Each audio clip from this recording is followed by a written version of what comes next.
Hey guys, welcome back to My Hero Academia, the strongest hero. In today's video, we're going to be talking about who to reroll for in the game and whether you want to reroll. This isn't going to be a guide on how to reroll. I'll do that closer to launch. But in this game, you don't have to reroll. If you want to play casually, you're not too stressed, you don't like rerolling, you'll progress perfectly fine in this game without rerolling. It's got a pity system, like eventually you'll get characters anyway. Now, when we look at rerolling, if there is any select banners like this style of characters that are not, now this is an important thing, are not in this, and they give you enough resources, then it might be worth rerolling more heavily on these banners, but I don't think there will be a unique character in the banner here when we do launch at Global. So you're pretty much going to be getting your 10 blue tickets that you get with pre-registration and rolling on this banner, trying to get one of these guys. Now, from the beta, and that's the other thing, I'm taking all information from the beta and also the Taiwanese version.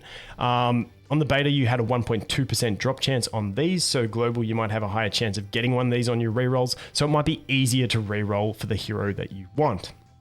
But once again, if you don't want to, it's not the end of the world. There is, like I said, pity system. This one's 60. Global's looking like being 100 on the pity, but eventually you will get these guys. As for heroes to reroll for, there's two targets. There's Momo and there's Tokuyami. Todoroki's better than Bakugo, but they're both fairly average.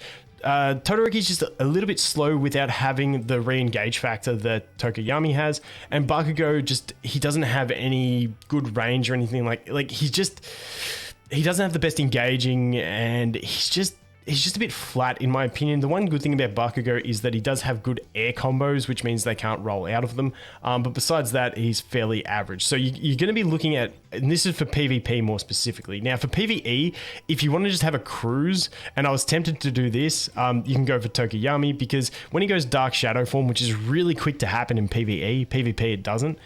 He's sort of immune to CC and stuff like that, so you can just face roll and do stuff. So he's pretty easy in that sense. The other thing that I do want to mention is if you are a heavy spender, I'm not sure if Global will have these packs, but if we go down to, sorry, it took me a sec, found it, and I can't confirm this will be on Global, but definitely check out the packs, because if you're a spender, you can actually get Tokuyami through spending gradually. I think it's a couple $100 or whatever. I can't remember the exact conversion on that. You can check it out yourself. But if you're a spender, go in here, go into the shop. You can see here it's on the second tab over here, and check out what is going to be here. If they do, it's sort of like a not a VIP, but a progressive spend, gives you extra rewards. So check that out, because if you are going to spend, I'd say probably reroll for Momo, and then you can pick Tokuyami up here. So that's the other thing to consider. But in the Momo versus Tokuyami, I use them both on my main team. They're both fantastic. They sort of fill different roles. Tokuyami's more of a pivot character where you start with your other characters. If something gets close to you, you swap to him, you use his Q, and then you can basically combo them to death.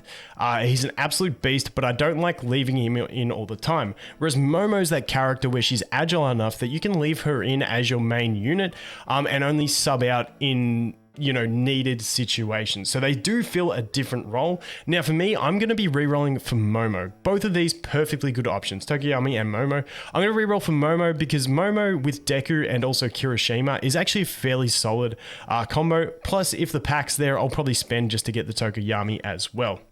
So for me, the other thing is Aizawa. Now, Aizawa in the game is going to change things as well. For me, if Aizawa is in the game, then I think Momo is going to be a higher priority. If he's not in the game at launch, then Tokuyami might be a bit more of a high priority, because Tokuyami is not great against Aizawa, and Momo is like one of the only starting characters that has a pretty decent chance of engaging solidly on Aizawa. I think Froppy has a decent chance. I've been playing with her a little bit more, trying to get better. But Momo, definitely amazing for it. So let's jump in, and I'll give you guys a quick recap on the characters and how they function, and then you guys can basically make your decision. But both of them are fantastic options if you can get them from the start. So Tokuyami, the thing that I don't like, we'll start off with what I don't like about him, is he's very slow with his attacks, and it's very telegraphed, and he's easy to open on if he misses anything. So if he uses his basic attack, you can see how slow it is. It does have reach, but it's very slow. So and like his W, same sort of thing, very, very slow. His E, also very slow. Now with this, we'll talk about his Q in a minute, because his Q's amazing. But with those slow abilities, if your enemy sees you use one, especially if it's the E ability, and they have a Deku or something else that can engage really well, they can just basically sub out to Deku, engage on you, and then you're pretty much boned from there. So that's why I don't like leaving Tokoyami in and trying to engage on things with him, because he's very slow and a good player will punish you for missing attacks. But where he really comes into his own, I'm just going to do this to get rid of this form. We just had to get rid of this Dark Shadow form. Now, don't worry about the Dark Shadow form. Very rarely, except for low-ranked PvP, will you get this, or if you combo really hard on 2 enemy characters. And if you do get this mode, you just spam basic attacks basically and you'll win, because it's got long range and he's immune and he's just an absolute beast like that. But basically, the way I like to use Tokoyami, because like I said, he's a little bit slow, easy to engage on. Against certain characters, he's really strong to leave in against. But if they do have a character in their team, like a Deku who can engage, you can get horribly punished for missing an attack. So I normally leave him into my sub, and basically what I do is if I see an enemy Deku, I'll sub out to Tokoyami, pop my Q, hopefully he engages, and then we're on the upper hand. Or if you've got another character and you're like close to them, or if you have another character that's engaged, say you've got a Deku or a Momo, you've done a full combo on an enemy, you can sub out to this guy, and then you can open with the Q. So the Q is amazing. It'll do something like that. Out of the Q, you can do the W, you can spam some basics, and I think you get through like 1.5 basic combos. So you do that, and then you do like 2 more hits, and then they'll be immune, and they'll be on the ground. They'll have like that immunity yellow glow to them, so you can't actually hit them. And when they're on the ground with the immunity glow, you can actually wait like 2 seconds into that immunity glow as they start standing up. You can pop Q, and they'll get instantly re-engaged after that, and you can do the full combo straight away again. And that is what is probably the strongest thing about Tokoyami, is he can do this amazing combo, and his cooldowns are back by the time the enemy gets back up. So it's like they start trying to get up and you pop that Q and they're in range. Now sometimes they can roll out of range and you miss it. That's when you sub out and you reset. But the mega thing about this guy is not to just leave in as a carry, even though he can do it against certain teams or against certain players, but more just to swap into him, engage with the Q, and then do a full combo, and then you can re-engage with the Q, which is absolutely huge. So that's pretty much Tokoyami's main use, in my opinion. In lower ranked games, you'll find you'll just be able to throw him in and carry the whole game with him, because he's very versatile and strong against enemies who don't swap very often. So that's Tokoyami. Let's jump out and look at Momo and her main uses as well, because Momo, like I said, I'm going to reroll for Momo because I just love the turrets. She's so cool. So let's just go back here. Let's go here. Let's jump in and look at Momo. So, test. Let's go. She's very versatile in her attack styles, but she's got something that makes her really strong against Aizawa.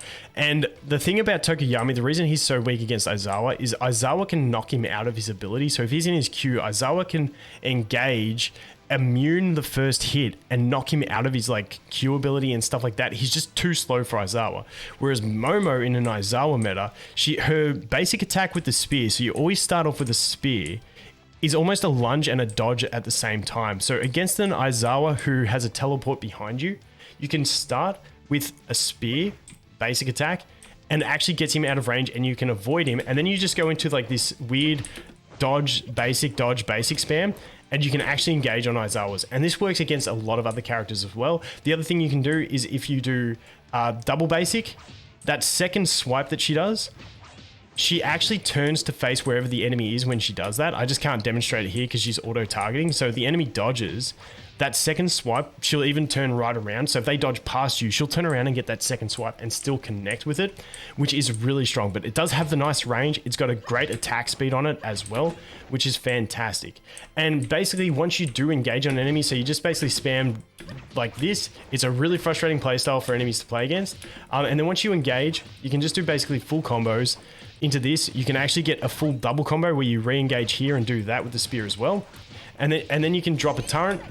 Normally it's only one PvE thing is where you get the doubles, and you can do that. Now, obviously you can do combos with her where you go out and you swap weapons, and you can sometimes do this if you really want to get into a different weapon, where you do this, and now we're into the scythe.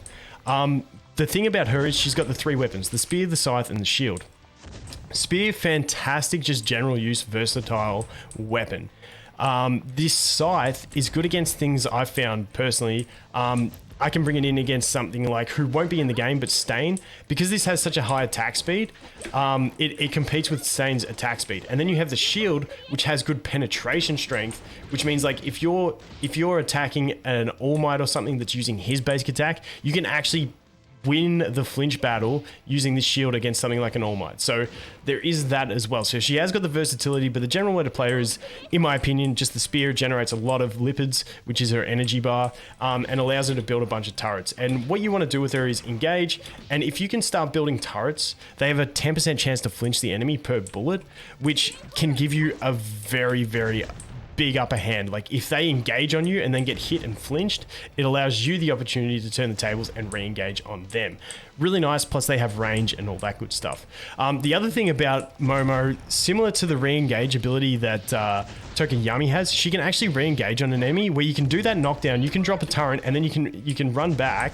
So if we will get him, let's reset this. How do I reset it? Okay, I found the reset button finally. It took me a little bit. So what I'm gonna do is I'm just gonna generate some lipids here because I think the cost of her rockets is a little bit more in PvE for some reason.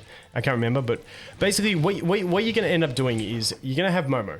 And you, like I said, you can finally engage, you can play the dodge game, you can engage, you can do two full combos in PvP with her, like this, where you engage, do that, you re-engage, do the whole thing again, and then you can drop a turret, you can go back and you press E, and that can re-engage on them. But you've got to be really good with timing and hope they don't dodge in the complete right direction because they can get out of it. But she does have a little bit of re-engage ability, but not as reliable and easy to accomplish as the Tokuyami. But that's pretty much it. I've probably talked for way too long. Those are the two heroes you want to look at, Tokuyami and Momo, unless like something like All Might or Endeavor or Stain or Shigaraki or Aizawa. If any of them are in a banner and we can get resources to reroll for them, they'll be like the main option, but I don't think they will. It's going to be between Tokuyami and Momo. Like I said, both a fantastic option. Personally, I'm going for Momo. I just really like her playstyle, and I want to have her as my opener hero, and then I'll just make use of Kirishima until I get a Tokuyami, or if Aizawa's in the game, we all get him. I'll try not to be toxic and I won't play him, but he is toxic and everyone will be playing him. So that is going to be it for this one, guys. Let me know your decision, who you're going to reroll for in the game. Thanks for watching. Hope you have an awesome day and I'll look forward to seeing the next one. Cheers.